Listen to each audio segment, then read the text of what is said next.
Welcome to our video content series. I'm Ryan Chan, CEO and founder of UpKeep, providing you with tools and resources for maintenance and reliability teams. In today's video, we'll be discussing ISO standards, a must-know for manufacturing facilities.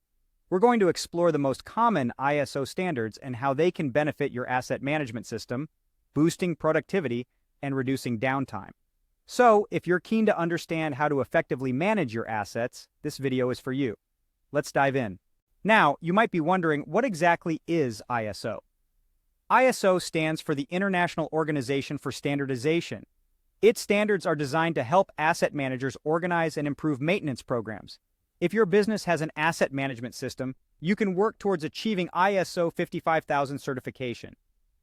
The ISO 55001 standards go into detail about components such as organizational context, leadership, planning, support, operation, performance evaluation, and improvement.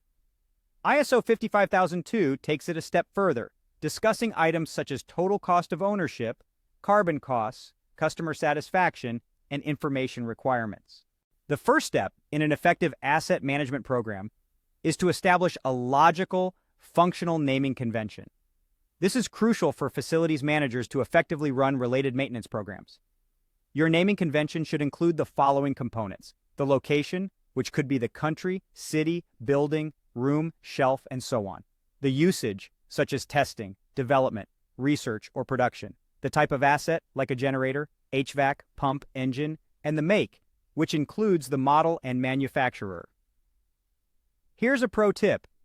Utilize a CMMS, which stands for Computerized Maintenance Management System, and scanning technologies to make light work of asset management. Now let's talk about compliance with ISO standards. To do this, manufacturing facilities must understand and better manage the entire asset lifecycle. During the acquisition phase, it's crucial for facilities managers and reliability engineers to participate. Given that manufacturing assets can last anywhere between 10 and 70 years, making the correct selection is critical. Current and projected capacity needs must be carefully factored into the decision. Once the purchase decision has been made, operations and manufacturing must collaborate to use and maintain the asset. This is where a good CMMS comes into play.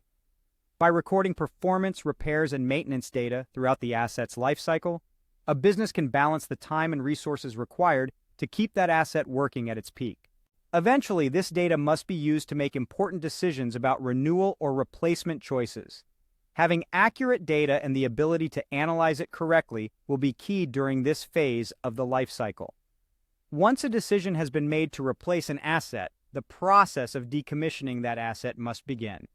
And that brings us to the end of our discussion on ISO standards. We've explored the most common ISO standards for manufacturing facilities and how they can enhance your asset management system, boost productivity, and reduce downtime. Thank you for watching. If you found this video informative, don't forget to subscribe to our channel for more insights and tools to help your maintenance and reliability teams succeed. For more information, visit our website at upkeep.com. Stay tuned for more content from UpKeep.